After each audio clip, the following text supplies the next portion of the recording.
Ciao a tutti e bentornati al canale delle recensioni. Oggi siamo qua per recensire e testare il Doogee V20.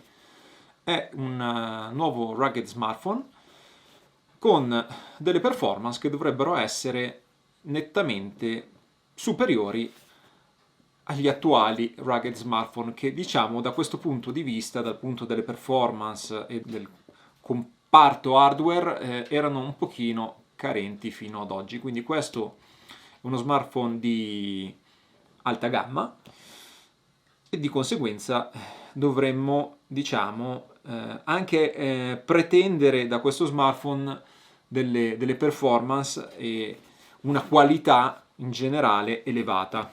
I rugged smartphone sono degli smartphone progettati per resistere a situazioni estreme, a cadute, a temperature estreme e anche per resistere ovviamente all'acqua e alla polvere. È una settimana che sto usando questo smartphone e vi posso già dire che, per prima cosa questa sarà una recensione onesta e non vi dirò solo gli aspetti positivi di questo smartphone, che sono comunque nettamente maggiori gli aspetti positivi rispetto a quelli negativi, ma ci sono anche delle cose che non mi hanno pienamente soddisfatto di questo smartphone. Comunque le andremo a vedere alla fine del video. Intanto facciamo questo piccolo unboxing e vediamo cosa c'è nella confezione.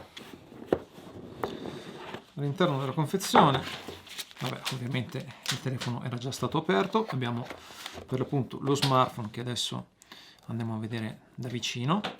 Sullo smartphone è già applicata un vetro protettivo e vi viene fornito anche un secondo vetro protettivo per lo smartphone, quindi non dovrete comprare nulla da questo punto di vista, cosa molto positiva.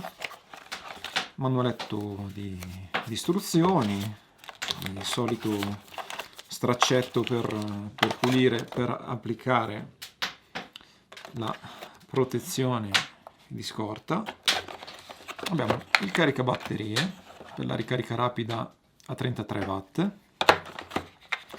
una pinzetta per sfilare la SIM, anche se vi dico potrete farlo anche con le unghie, quindi non è prettamente necessario, un cavetto Type-C di ricarica e un cavetto USB Type-C. Allora, esteticamente, rispetto ai soliti patacconi, abbiamo un design che devo dire è molto carino. Lo smartphone è molto bello, ha questa finitura in carbonio, color carbonio, ma potrete anche ordinarlo in altri due colori, mi pare rosso e un altro colore nero. È il primo rugged smartphone con display posteriore per visualizzare l'ora, ricevere notifiche di chiamata e anche per gestire la musica. Sono presenti 3 fotocamere e una luce LED che può servire da torcia oppure da flash, classico flash. Le fotocamere dovrebbero essere delle fotocamere di qualità elevata. Abbiamo una fotocamera da 64 megapixel, una fotocamera grandangolare da 8 megapixel e poi la chicca, diciamo, di questo smartphone è la videocamera ad infrarossi che dopo andremo a testare e vi dico già che è veramente interessante e funziona molto bene. Lateralmente abbiamo lo slot per la SIM e per un eventuale micro SD, quindi si può espandere la memoria, che è una memoria già molto capiente, perché di suo ha 256 GB di memoria questo smartphone, quindi questo è già, vi sto già rivelando un primo dato tecnico molto importante. Abbiamo il pulsante personalizzabile. Da questo lato invece abbiamo il lettore di impronte digitali che vi dico già funziona molto bene, i tasti del volume, sotto abbiamo l'ingresso per la porta USB, ovviamente essendo un rugged smartphone, è a tenuta stagna e quindi si può chiudere per proteggere lo smartphone da acqua e sabbia, terra, eccetera, eccetera. A livello di peso, lo smartphone è abbastanza leggero considerando che stiamo parlando di un rugged smartphone, quindi normalmente sono smartphone molto pesanti. Ha una batteria da 6000 mAh, quindi è una buona batteria. Non dà la sensazione di essere uno smartphone eccessivamente pesante o ingombrante, ecco. Sembra abbastanza equilibrato. Abbiamo una scocca in credo alluminio lateralmente, fissata con delle brugole, e questo rende il telefono particolarmente solido. E poi abbiamo agli angoli ovviamente 4 ammortizzatori per le cadute, in quanto essendo un rugged smartphone deve resistere agli urti. Allora, intanto che scorriamo la home page del sito di Doogee, cominciamo a elencare un pochino le caratteristiche hardware di questo smartphone. Il display è un display da 1080x2400 pixel, quindi è un display con un'ottima definizione. Abbiamo un processore MediaTek octa-core e 8 GB di RAM, quindi sicuramente abbiamo a livello hardware, ripeto, delle performance molto elevate. Lo si vede anche normale utilizzo, lo smartphone è veramente molto molto reattivo, non ha mai dato alcun tipo di problema per quanto riguarda rallentamenti o problemi ad eseguire più applicazioni contemporaneamente. Quindi da questo punto di vista devo dire che lo smartphone si comporta veramente molto molto bene, è soddisfacente. Come vi dicevo, ha una certificazione militare che rende questo smartphone utilizzabile alle bassissime temperature. Mi pare che possa resistere, possa funzionare, essere operativo fino a meno 40 gradi e a più 80 gradi. È progettato per funzionare in condizioni di gelo estremo e di calore estremo.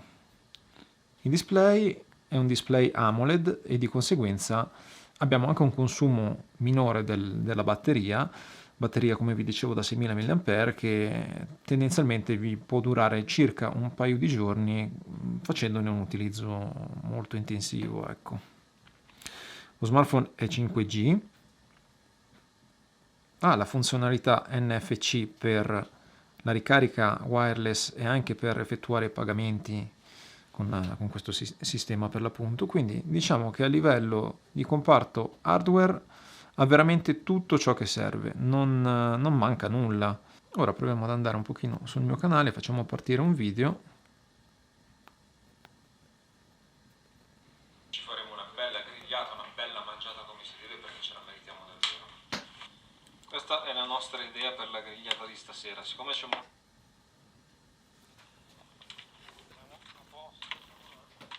Ciao a tutti e bentornati al Bivacco Rina.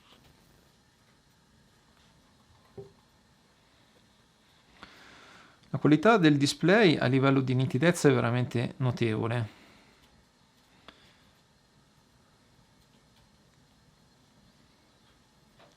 È un display veramente molto nitido, sì. L'altoparlante va bene, qualità accettabile, non è forse l'altoparlante migliore del mondo. Ho appena fatto un avvistamento incredibile. Dove sono seduto io c'era ma nel complesso diciamo che, ripeto, abbiamo uno smartphone con un comparto hardware veramente notevole a cui non manca nulla. Entriamo un attimo nel comparto foto-video e ne approfitterò per parlarvi di un paio di difettucci. Per me il comparto foto-video è veramente fondamentale perché a me serve per fare le mie storie Instagram, ma anche per fare video quando vado in montagna, che magari potrei anche utilizzare nei miei montaggi, per i miei video delle mie gite in montagna, ecco. Allora, questa è la videocamera normale, diciamo quella da 64 megapixel, abbiamo la possibilità di selezionare la fotocamera grandangolare e poi di qua foto notturna, ecco la fotocamera videocamera ad infrarossi che adesso andremo a testare meglio, così vi faccio vedere perché questo è veramente notevole. Allora, i difetti della foto videocamera. Una cosa che proprio non riesco a tollerare è come mai, se posso scattare foto in grandangolo in modalità video, non c'è questa possibilità. È una cosa che veramente non riesco a concepire, anche perché a me piacciono molto le inquadrature grandangolari e non avere questa possibilità è un grandissimo limite. L'altra cosa che non mi piace a livello video fotografico è quella di non avere una stabilizzazione anche soltanto digitale, cioè una semplice stabilizzazione, non c'è. E questa è una grandissima pecca. È una pecca a livello software, ovviamente. Qua doveva intervenire Dugi con un pacchetto, qualcosa che potesse permettere una qualità foto-video maggiore. Quindi, come vi dicevo, difetto a livello del comparto fotografico è quello di non poter registrare video col grandangolo e non avere una stabilizzazione anche solo digitale. Ora comunque andiamo fuori che è buio completo e registro un video nel bosco con la videocamera ad infrarossi perché è davvero incredibile. Se la fotocamera non mi soddisfa al 100%, la fotocamera notturna è veramente incredibile ed è unica nel suo genere. Ok, ma adesso andiamo a fare un test di questa videocamera ad infrarossi che è veramente eccezionale. Adesso siamo dentro in baita, l'ambiente è illuminato, apro la porta e usciremo fuori al buio completo del bosco.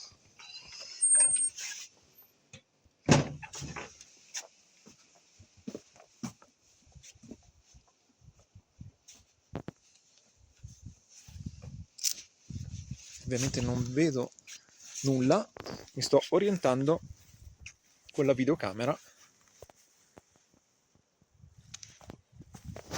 Vedete? Riesce ad illuminare per qualche metro. Ovviamente non possiamo pretendere di andare troppo lontano, ma credo che almeno possa raggiungere una distanza superiore ai 5 metri. Adesso mi illumino io, cioè mi riprendo io. Un'altra cosa che non mi è piaciuta di questo smartphone è il display, ma non tanto per la nitidezza e la qualità del display, perché il display ha delle ottime performance, è veramente ottimo, ma il livello di saturazione o di contrasto è eccessivo, quindi vedete che questi rossi ad esempio sono troppo violenti e di conseguenza quando noi andiamo a vedere dei video i colori risultano un po' sfalsati. Questa è una cosa che Dugi deve assolutamente sistemare. Ho provato a scaricare delle applicazioni esterne per migliorare questo discorso, ma è inutile, ci vuole la possibilità o sistema Dugi questo discorso nelle impostazioni di Android sulle quali noi non possiamo mettere mano, oppure inserisse un pacchettino per la regolazione della saturazione e del contrasto e dei neri, perché purtroppo per me questi sono dettagli molto importanti. Il comparto video, foto per me è fondamentale e non può mancare. Comunque, al di là del discorso della saturazione dei colori, il display ha un'ottima definizione.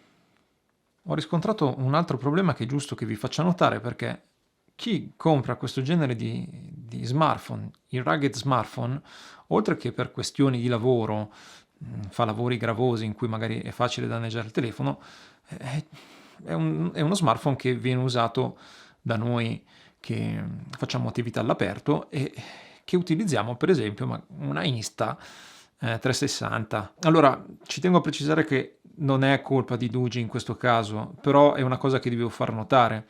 Il problema qua è il software di Insta360 che purtroppo non parla con l'hardware dello smartphone, e quindi se noi andiamo ad elaborare i nostri video a 360 gradi vedete che il video sarà scattoso. Quindi se voi avete una Insta360 e volete utilizzare questo smartphone per il montaggio dei vostri video, sappiate che questo sarà quello che vi troverete. Mi auguro che questa cosa venga risolta in qualche modo, ma ovviamente non dipende da Doogee. Spero che magari in qualche modo si riescano a parlare tra aziende e si possa risolvere questo problema, perché sicuramente a livello hardware possiamo fare quello che vogliamo con questo smartphone, quindi queste elaborazioni dovrebbero essere semplici. Altra caratteristica fondamentale è che questo smartphone, come vi dicevo, resiste all'acqua e anche all'immersione, quindi lo potrete immergere fino a 1,5 metri di profondità per 30 minuti, e c'è anche la funzione camera sott'acqua, quindi potrete utilizzare la fotocamera in immersione senza utilizzare il display, ma utilizzando i tasti laterali in modo da poter gestire le foto o i video. Una ulteriore novità in questo smartphone, in questo rugged smartphone, che non hanno gli altri rugged smartphone, è il display posteriore.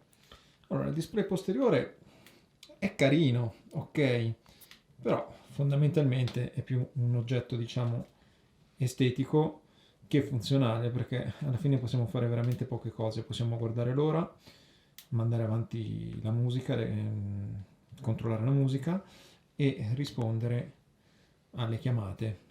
Sarebbe stato molto interessante se questo piccolo display magari avesse avuto la possibilità, per esempio, di inquadrare quello che riprendono le videocamere posteriori, e quindi avremmo potuto utilizzare la qualità delle fotocamere, videocamere posteriori per inquadrarci e scattare le foto o i video al top della qualità rispetto a quella anteriore che abbiamo, che comunque è un'ottima videofotocamera.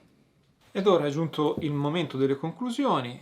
Io direi che questo smartphone per il 90% è un ottimo smartphone a livello di caratteristiche hardware, performance eccezionali, funzionalità, funzionamento generale, perché adesso, ripeto, è una settimana abbondante che lo utilizzo e mi sto trovando molto bene, ma piccole pecche per quanto riguarda il discorso dei colori del display eccessivamente saturo, ed anche per la fotocamera, videocamera che non si può usare in modalità grandangolare, e per la mancanza di una stabilizzazione digitale che, per quanto mi riguarda, reputo abbastanza fondamentale e semplice anche da inserire.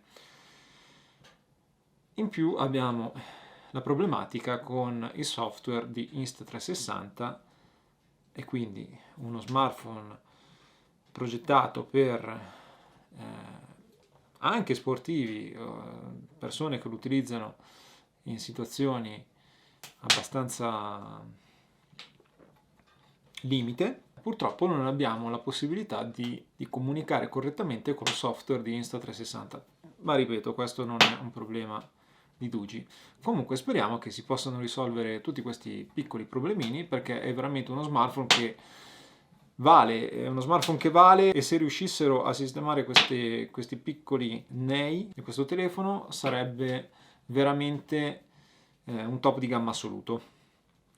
Come prezzi mi pare che stia in offerta lancio a 300 euro per i primi 1000 ordini, dopodiché dovrebbe passare a 400-450 euro.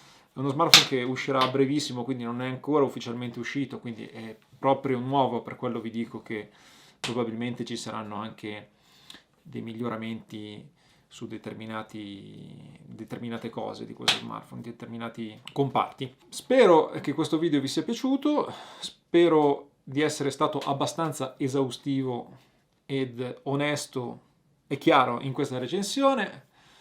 Ringrazio Doogee per avermi dato la possibilità di testare questo nuovissimo smartphone. Ci vediamo al prossimo video. Un saluto da Luca, alla prossima, ciao!